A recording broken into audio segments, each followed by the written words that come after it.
กลับมาเนาะเขาสิเมื่อท่านอยู่บ่ใช่ในบ่จิต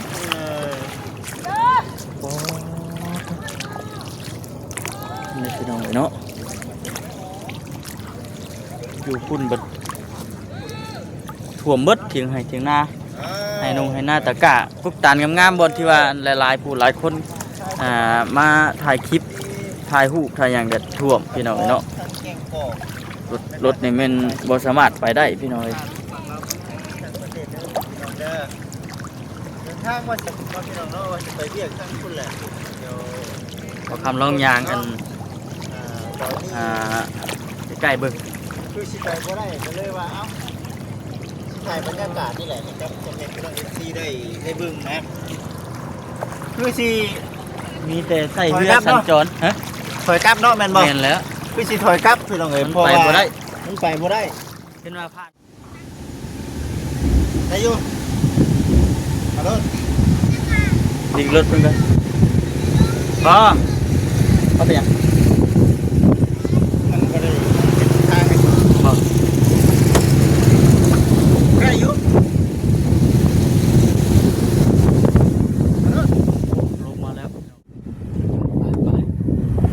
โอ้ถือว่าไวๆพี่น้องเนาะ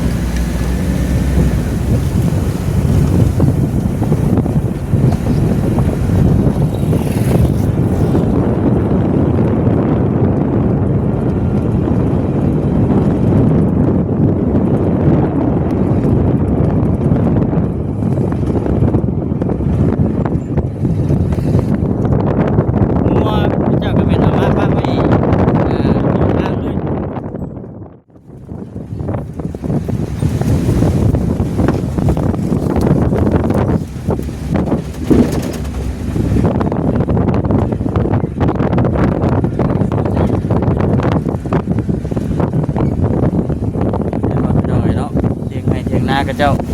นี่เพื่อนนี่ยังท่วมหมดเลยพี่น้องคือว่า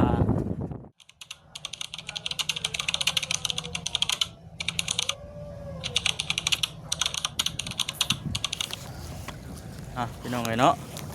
โอ้บ่จิตเอ้ยโอ้ไปดีเด้อตอนนี้เบาคำบ่จิตบ่เสนเนาะพี่น้องเนาะได้ยันพากันมาอยู่ที่เขตเมืองกันจำพรพี่น้องเนาะน้ำท่วมหรือว่ามันหักยุ่งครัวเมื่อวานนี่บ่หรือว่าใดๆเนาะตอนนี้เนี่ยท่วมทางเลยพี่น้องเลยทางที่ว่าเฮาอันเที่ยวแต่เก่าทางนั้นเมื่อวานนี่แห้งหลายกว่านี่บ่มันหากมาเมื่อนี่หากมาเมื่อนี่บ่วานนี่ที่คอยมาหน้ามันยังบ่เมื่อวานนี่ผลคือตกอยู่แต่น่ะบ่มีน้ำโอ้น้ำหากมาเนาะเฮาสิเมื่อท่านอยู่บ่ใช่ในบ่จิต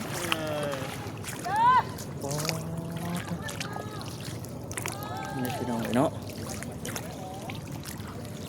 อยู่พุ่นเบิดท่วมเบิดเถียงให้เถียงนา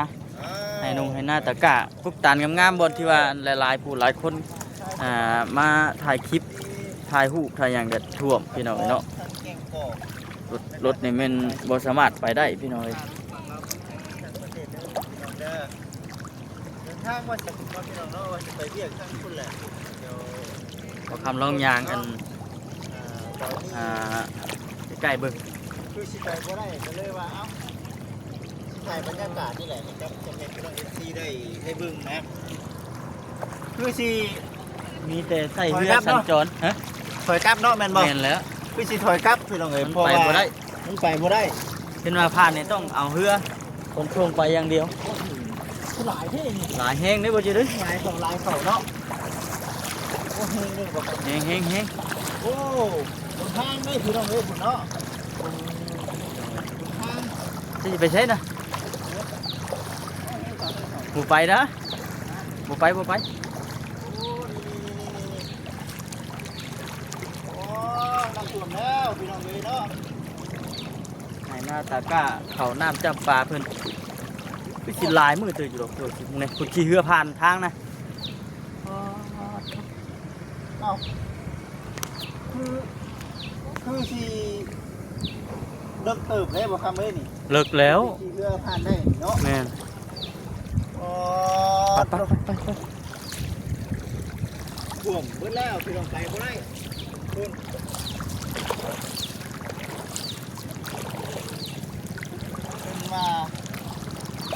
มันว่าน้ำเมื่อวานนี่บ่ได้มีได้ถูกต้องอยู่ครับ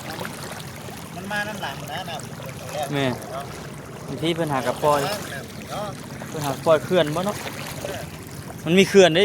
ฮะ มันมีเขื่อนพร้อมเด้ทางเพิ่ง เพื่อนบ่ แม่นป่าบ่บ่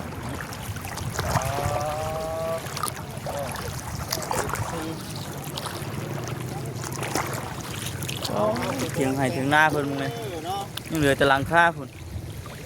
เถียงหน้าก็ยังเหลือแต่หลังคาว่ะเนาะ เดือนกำลังค่า เพิ่น เนาะ เบิ่งหลังใหญ่ๆตัวนั้นก็ยังคุ้งหลังคาเดี๋ยวนี้บ่จิตเพิ่นเอารถจักรขึ้นรถเรือแหละนะเห็นบ่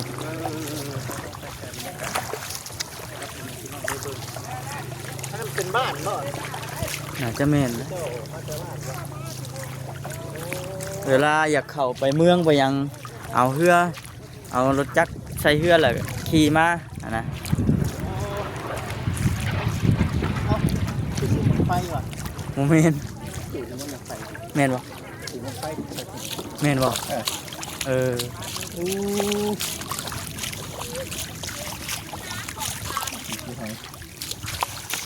ีหดป่านี่ มีตาย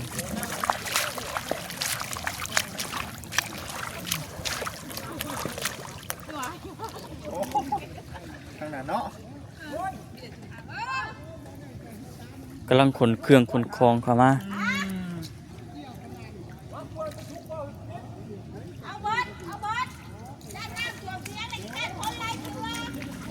น้ำมันกำลังมาเนาะ อันนี้นักขึ้นจะบ่นี่แต่ละปี2019ในชั้นหลายนี่แม่นบ่ อืม โอ้ อันนี้นักในรอบ5ปีเนาะ โอ้5 ปี 6ปีนี่ 6 ปีมีเท่านึง เก่าของแรงงาน2020มันจะท่วมจนหอดผูก โอ้ ในรอบ5ปี6ปีโว้ย ในรอบ5 ปี6 ปี เกี่ยวแล้วเฮ้ย รอบ5 ปี 6 ปี ถ้ากลับมา2020มันจะหลายตื่นได้หลายกว่านี้2020 เนาะ ก็บ่สึก มาได้เช้ามาบ่ฮอด จะฮอดซะ อยู่ในรอบ5-6 ปี รอบ5ปี 5 ปีเนาะ 6ปีเนาะ2019หันหลายตัวน้อยเอง2019 อันนี้ยังน้อยกว่าเพิ่นว่า แม่น้อยตัว น้อยกว่าแม่นบ่ เฮ้ยถ่วงนักกู อ๋ นี่ อ ไอ้ประมาณ1 เมตรกว่าบ่แล้วเฉย อ๋อเถอะ แถวตะแนวได้ใช่ บ่ได้หรอก บ่ฮอดเฮือนเนาะ ของนา สุดเถียงนะ ว่าเรื่องอยู่ไส เด้ดีเด้เฮือ อย่ามันไปนำบ่ ไป อย่ามันไปนำครับจับอยู่ แซ่บอยู่นะ จับอยู่ให้เบิ่ง เดี๋ยวมาถ่ายเอาเรื่อง แซ่บเนาะ ขัดอยู่สุดยอด ไปยังนี่ เอาเ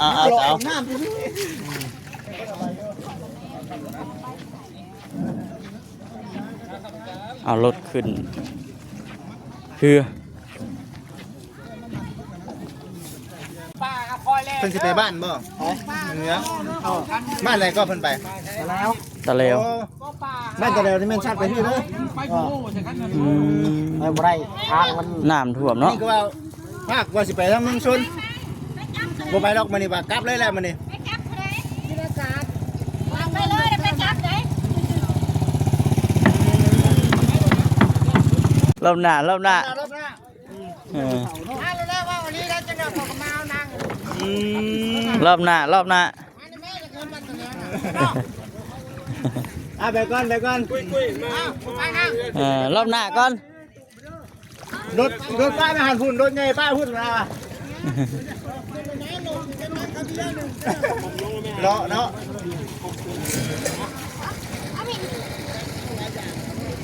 ไปเอากัน อยู่เขตนี่น่ะเพิ่น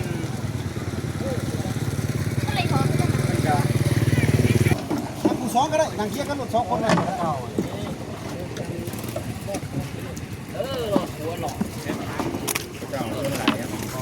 ว่ามันก็ได้เจ้านะเป็นกัน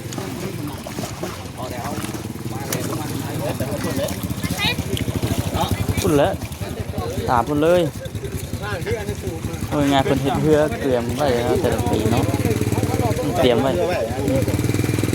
เต ที่ได้เวลามันเป็นเนาะ โอ้สมปีได้นะเอาลำน้อยไม่ได้เพื่อนนะลำใหญ่ ปุ่น ไปไป ไป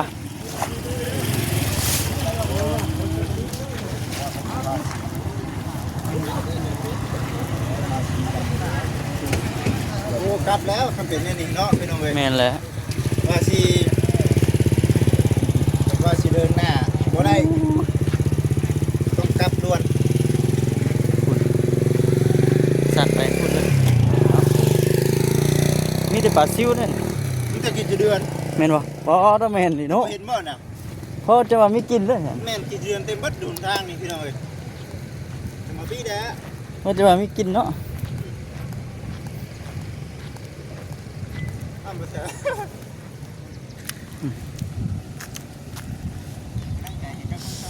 น้ำลายพี่น้องเนาะ จะได้จุดได้คำไหมมื้อนี้ ฮะ จุดเบี้ยได้มื้อนี้ คือว่าฉัน เอาไปต่อบ่ได้เด้เด้ ต้องได้โจ้เนาะ โจแล้วมีเวียกอยู่ทางพุ่นไหนพี่น้องแต่มาไปบ่ได้ แม่นแหละ แต่ต้องได้กลับเนาะ กลับแล้ว กลับ เป็น แล้วก็เบิ่งสิว่าจังใดโหดเกิน ขนาดน้ำหากนมาได้นี่เนาะนี่มีแต่ว่าสิพากันกลับก่อนบัดนี้น้ำมันกำลังมาพี่น้องเนาะเป็นหัวมาเป็นคลื่นมาเลยบัดนี้สิหาทางกลับก่อนยันมันบ่ถูกบ่ทันพี่น้องเนาะเฮ้ยพี่น้องทักทายสบายดีเด้อพี่น้องเด้อทักทายสบายดีช่วงอันบ่ายๆมื้อนี้ทางเช่นนี้ถือว่าเป็นว่าใครอยากสัญจรเที่ยวไปกลับบ้านกับเพื่อนเมื่อบ้านเมื่อช่วงนั้นเป็นรถจักรเท่านี้เอาขึ้นเรือเนี่ย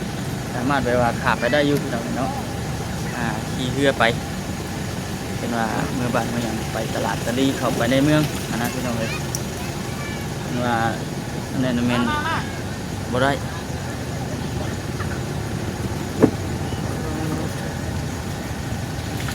หักนี่เลยป่ะ มาเลยมาเลย ได้ป่ะ ได้อยู่สิกล้าลงอยู่บ่เห็นแล้วบ่กล้าลง บ่ได้อยู่มันแข็ง เป็นดิ มาได้อยู่มาได้อยู่บ่มันเป็นดินแข็งนะพ่อแซนมา ในน้ำ มาได้อยู่มาเลย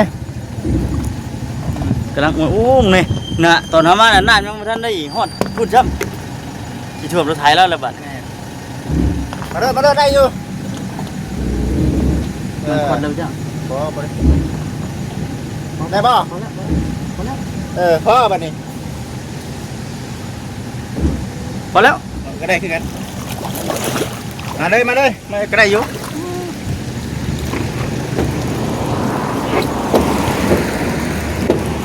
ได้คือกันจะพูดบ่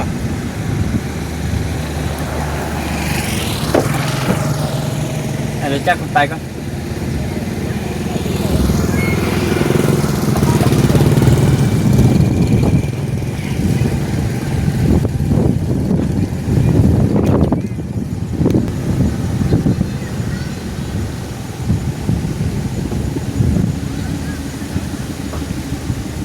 หักมาเอ้า มาได้อยู่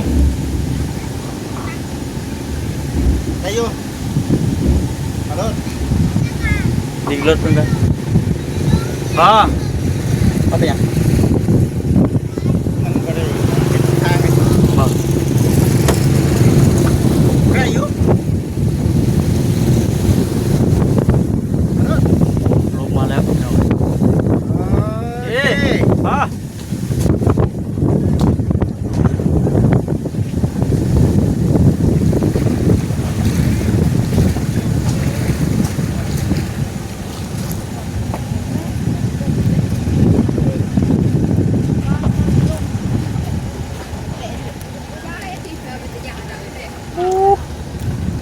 ป้าขอชินั่งกับบ้าไปก่อนเอาจิ๊กขึ้นนี่นะ ไปชินั่งไปนี่ก่อนเด้อแม่นไปเด้อไปเลย เพราะมันเป็นทางเลย ไปพี่น้องเอ้ยติดตามมึงไปน้ำกันโอ้โหไปตัวน้ำกำลังมาพี่น้องเนาะแต่ว่าต้องได้กลับด่วนย่านบ่ทัน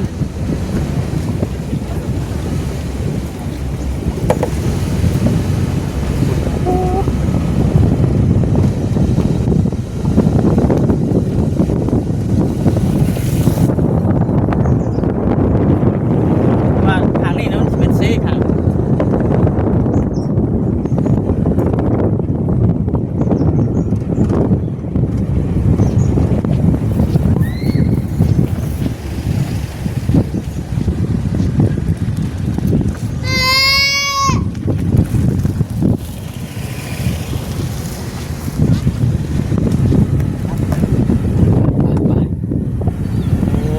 ไวพี่น้องเนาะ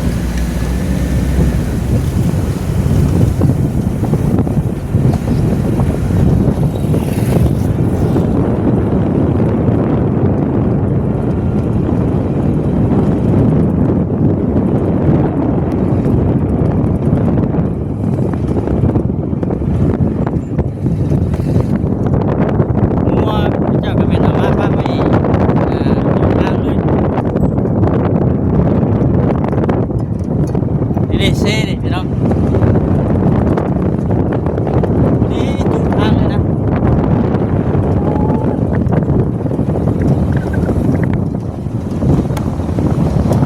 เปิดไปน้ำกัน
กระเจ้า